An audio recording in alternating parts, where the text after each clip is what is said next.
Pessoal, bom dia. A gente vai começar hoje com o trabalho de surrealismo. Esse vídeo é o primeiro para a gente verificar como vai ser a adaptação também de vocês, porque a prefeitura solicitou, a partir da próxima semana, que as aulas sejam presenciais. Não presenciais fisicamente dentro da escola, mas presenciais via o ambiente virtual.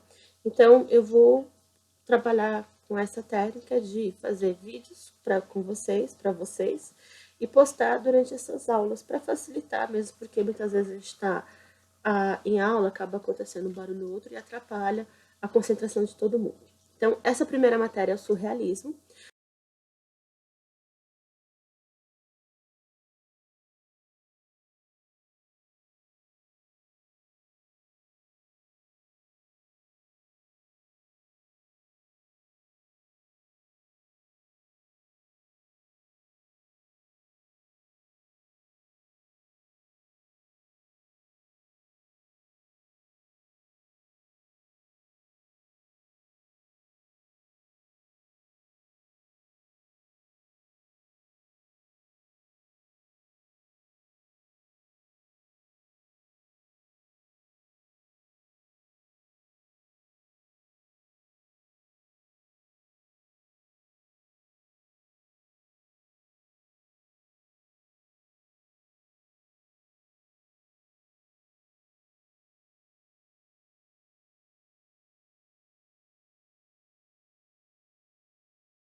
A técnica do chamado neoclássico, pinturas esteticamente equilibradas, imagens realistas humanas, só que com um ar voltado realmente para o estudo da psicologia. Tanto que, segundo vários estudiosos, entre eles Júlio Carnagan, o surrealismo é uma corrente organizada, mas também produto de uma mentalidade própria da época.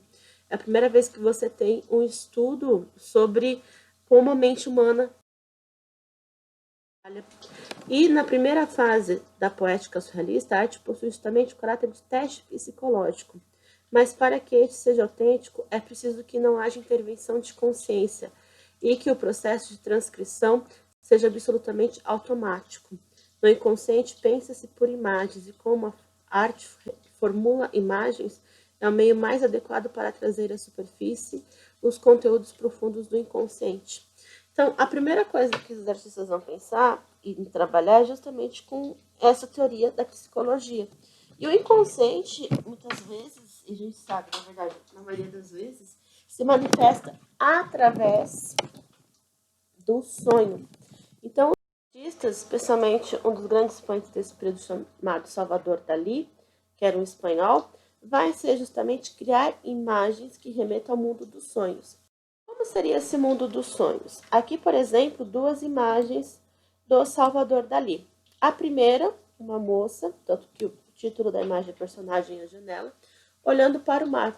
Só que quando você repara, o mar, na verdade, parece estar tão próximo que ele está prestes a invadir. O que acontece é que, normalmente no sonho, as noções de espaço, tempo, perspectiva são muito confusas. Então, muitas vezes, algo que parece estar extremamente distante, você dá um passo e você já está de frente para aquele objeto, para aquele espaço físico que você gostaria de ocupar. Esse segundo vai explorar uma outra característica do sonho, a falta de realismo nas figuras humanas. Aqui o nome desse quadro é Vênus e Cupidos. Você vai reparar aqui, provavelmente, a chamada Vênus de costas, é a que está com a textura, com a aparência, com a proporção mais realista. E ao redor, ou próximo a ela, estão os cupidos. Esse primeiro cupido, por exemplo, você vai perceber que a feição dele é totalmente desproporcional, as medidas do corpo não são realistas. No segundo, terceiro e quarto, você nem observa o rosto. Os corpos são bem deformados em relação ao senso real da imagem. E a parte da perspectiva aqui, a distância entre a Vênus e esses dois cupidos está muito confusa também. Mas por quê? Porque, na verdade, quando a gente está em um sonho, o rosto dos objetos distantes, ou até mesmo o corpo deles, não tem aquela mesma proporção, não tem aquela visão do real. Tanto que muitas vezes você olha para aquela imagem do sonho, você tem consciência de quem ela está representando, apesar de não parecer com a pessoa, e você mantém o diálogo, mantém, né, toda a história desse seu sonho todo subconsciente, medindo-se por conta dessa pessoa. E aí a gente percebe que os surrealistas exploravam um pouco disso.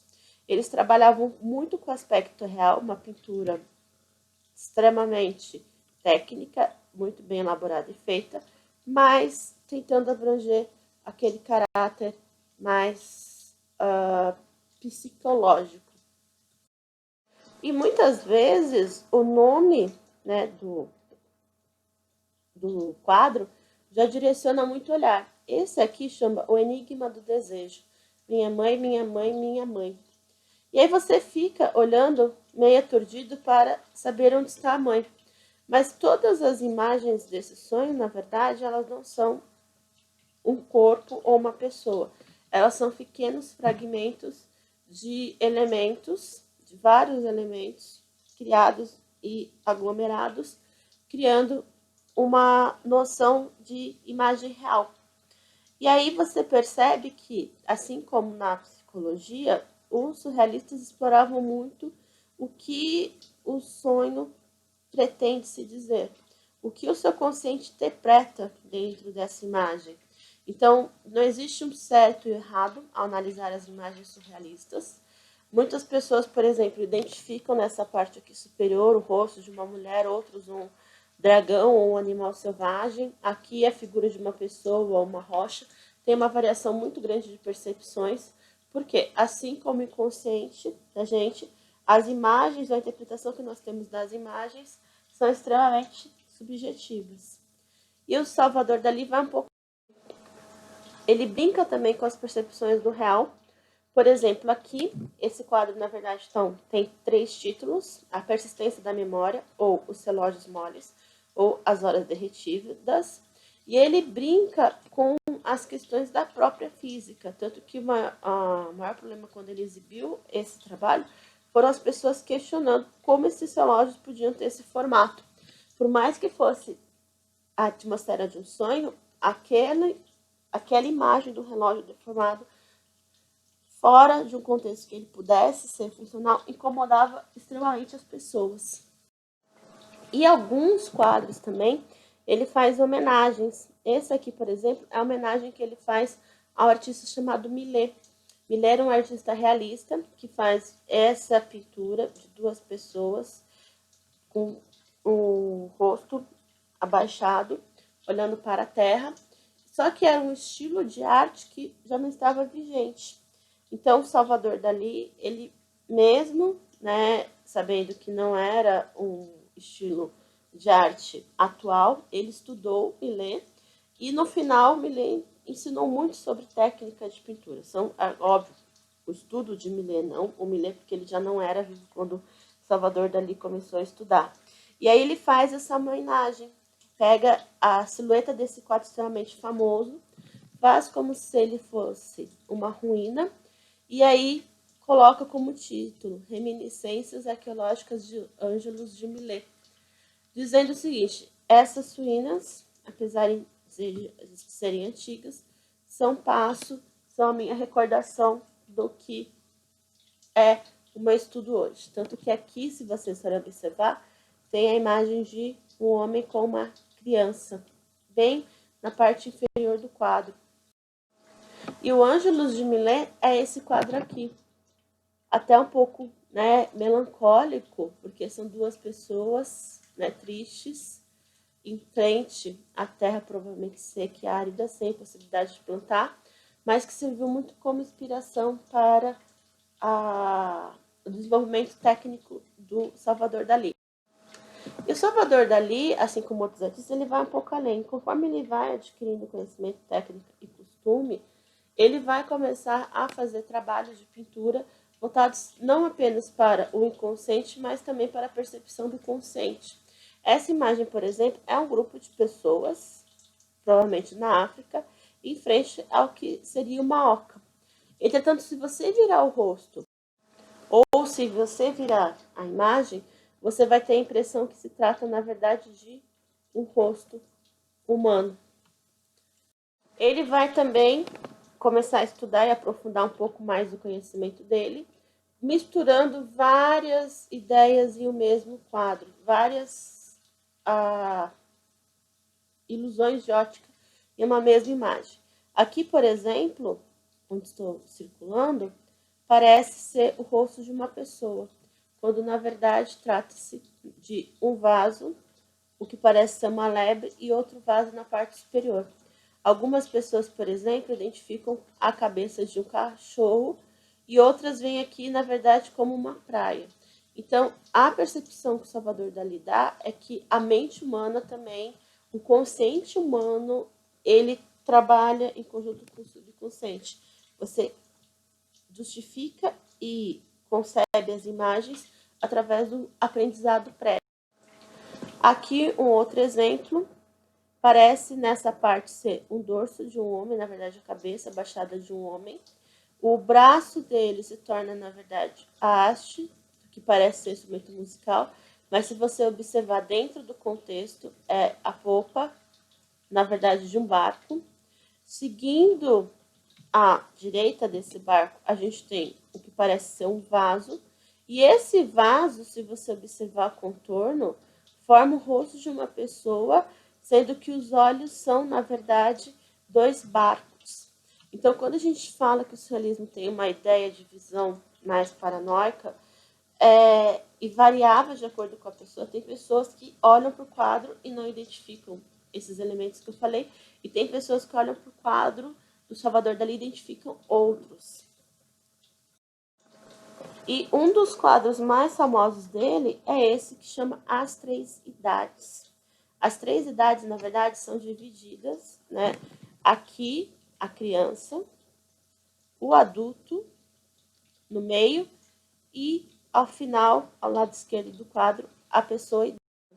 A criança, na verdade, é feita através de algumas manchas no próprio espaço do fundo e pela silhueta de uma mulher que parece estar lavando roupa no rio. O adulto, por um outro lado, é feito ao fundo.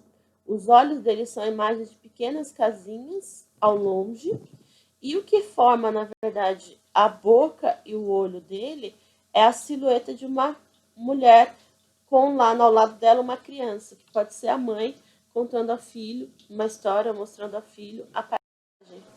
E por fim, a figura idosa é formada, na verdade, por uma figura misteriosa, o olho desse senhor, assim como o nariz. O nariz, na verdade, é formado pelo ombro, cotovelo e o braço dessa figura misteriosa de capuz, como se fosse a morte. O Salvador Dalí, então, ele tem várias reflexões sobre a questão da própria vida, o que vemos da vida e o que, na verdade, a gente sabe, e faz uma série de homenagens. Esse outro, por exemplo, do surrealismo, é uma homenagem que ele faz a uma pintura de um artista chamado Rafael, que é o rosto mais famoso dele, é um rosto que ele utilizava muito, só que ele está quebrando-se, e no quebrar ele forma o que parece ser a imagem de um edifício romano chamado Panteão. Então, o Salvador Dalí faz uma tripla homenagem, né? Ele faz uma homenagem ao artista renascentista, a técnica dele e ao período que ele se inspirou, que é o período romano, clássico grego-romano. E ele também inspira até hoje alguns artistas a criar, né, o seu estilo. O surrealismo foi um período de 1920 até 1960, 70. Ele viveu paralelo a outros estilos artísticos, mas ainda hoje vários artistas e ilustradores trabalham dentro dessa perspectiva e dessas regras. Por exemplo, Michael Warhol, ele cria uma série de desenhos brincando um pouco com essa realidade. Aqui, por exemplo, a moça na janela, a casa inundada e o que parece ser o derradeio da água pela janela forma também a saia dessa moça. Esse aqui, por exemplo, são dois homens nus, aparentemente, brigando no que seriam árvores, mas árvores no formato de uma taça. Aqui uma mulher no palco E no palco, ao fundo, você vê o mar enfurecido, além do mar, o que parece ser uma base com várias xícaras gigantescas, e essa mulher, tanto o cabelo quanto o fato dela estar em cima de um cavalo, com um cachorro imitando o cavalo, já torna isso totalmente fora do contexto real. Nesse quadro, por exemplo, a gente tem em primeiro plano uma moça, só que essa moça se reproduz tanto na saída lateral direita quanto à esquerda do quadro, e você vê a imagem dela de costas meio apagada. E uma figura extremamente estranha atrás dela, refletida na janela, como se estivesse em cima de uma mesa, olhando para as pessoas além. E todo o ambiente da cidade parece estar abandonado. Você vê a grama crescendo entre os tijolos. Então, ao mesmo tempo que uma imagem que dá um nó na sua cabeça, ela também causa um sério problema de assustar também a gente. Esse, por exemplo, é uma menina que parece estar saindo do quadro.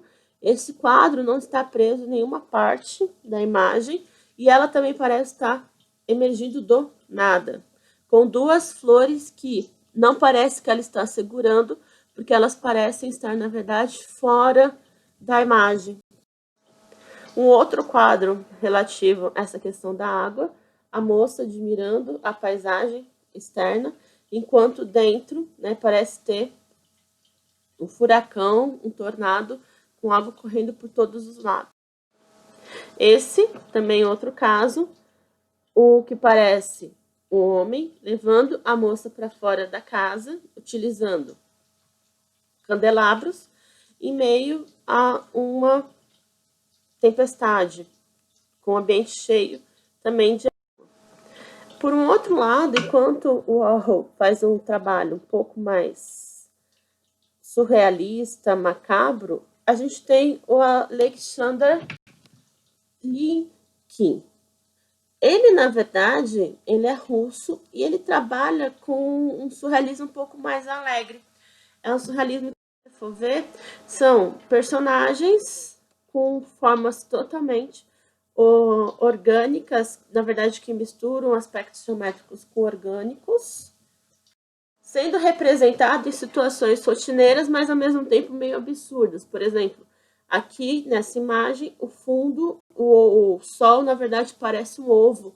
A maçã descascada mostra que o objeto é ovo.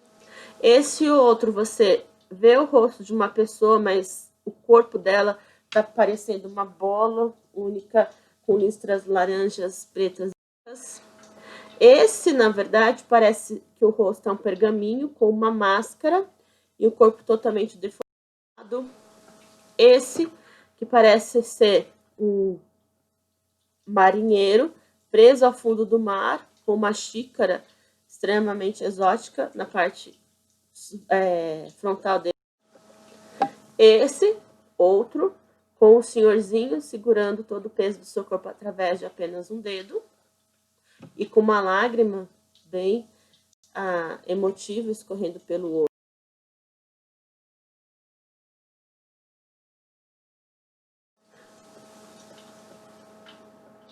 Um piloto de avião. O avião, na verdade, é um ovo. Duas mulheres conversando. Mulheres com corpos extremamente exóticos, excepcionais. E um ratinho com mãos humanas. E o casal formado apenas por bolas gigantescas. Cada um dos desenhos desse artista reflete um pouco de um surrealismo um pouco mais alegre, crítico também, mas que não tem aquela proporção tão forte ou até mesmo assustadora do Warhol. E a gente tem fora, né, essas possibilidades de desenhar, né, os desenhos. Existem artistas que trabalham do surrealista com a ideia da pintura. A gente tem o Eugênio Recuenco, por exemplo. O Eugênio Recuenco, ele, na pintura não, da fotografia. Ao invés de pintar, ele cria ambientes extremamente exóticos e surrealistas. Então, são pessoas, muitas vezes, jogadas dentro do ambiente fechado, com alguns elementos extravagantes ao redor ou ainda a própria pessoa vestindo elementos exóticos fora do contexto. Algumas imagens dele são bem macabras, como essa, que parece que a moça está sendo cortada para servir de jantar. Ou essa, em que você vê duas mulheres e você fica com dúvida se elas estão no ambiente interno ou externo da casa, e todo o material e até a questão do cabelo, do vestimenta, remete a uma ideia meio mística do que está acontecendo. Esse, né, que é a mulher adormecida, presa, amarrada com vários elementos abstratos ao redor dela. Ou aqui o que parece ser a princesa, a bela adormecida, literalmente dormindo para sempre, uma senhora de idade já. E essa que tem esse contraste, um quadro gigantesco olhando para uma moça logo abaixo dele. Então, Eugênio Requenco, ele é um artista que trabalha muito com essa questão de proporção, perspectiva e isolamento social dentro das suas imagens. Ele cria muitas críticas até o ambiente macabro aqui, por exemplo, do hospital, com duas pessoas totalmente diferentes, um jovem doando sangue porque parece ser um soldado machucado, uma jovem aqui disposta em um ninho no meio da floresta, a fera segurando a bela, entre dois quadros com rostos extremamente deformados, a mulher de vermelho contrastando contra esse ambiente meio azulado de cores frias ao redor dela, ou essa mulher totalmente isolada também nesse ambiente com múltiplos corredores ao redor. Ele também trabalha muito para o mercado publicitário, então ele cria aspectos também surrealistas nesses trabalhos, só que de uma maneira mais sutil. Aqui foi um trabalho que ele fez, um ensaio justamente para a venda de um produto, bebida japonesa.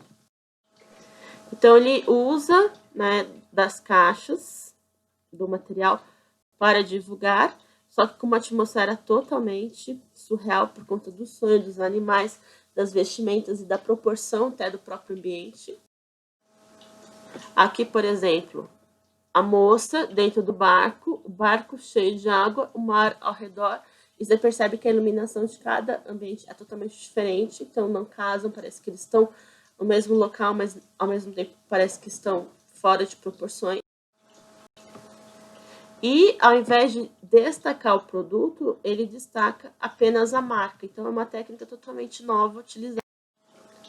E ele brinca com vários aspectos também da cultura japonesa. Então, a ideia, né, do samurai utilizando a espada para se defender do que parece seus inimigos ao fundo. E ele também brinca muito com as histórias clássicas, por exemplo, a história dos naufrágios. Ele cria essas atmosferas, mostrando as pessoas naufragando, mas como um ambiente meio que teatral, com cortinas, uma iluminação mais romântica. E até mesmo, né, brincando um pouco com a aparência dos personagens e com as possibilidades do que vem a acontecer. A mulher sobre o barril enquanto o homem se afoga. A mulher sendo socorrida entre várias pessoas, né, provavelmente muitas. E, inspirados nesses dados e nesses trabalhos, o que vocês têm que fazer? Vocês vão fazer um desenho no estilo surrealista. Vocês vão pensar em algum sonho, alguma cena que vocês imaginam absurda. Vocês podem se inspirar, sim, em imagens ou fotos que vocês extraem de revistas ou de sites para fazer esse desenho. E vocês vão depois enviar para mim por meio dessa atividade aberta, apenas a foto dela, do desenho que vocês fizeram no caderno de artes. Tudo bem, gente? Qualquer coisa, vocês só precisam me chamar ou me avisar por aqui.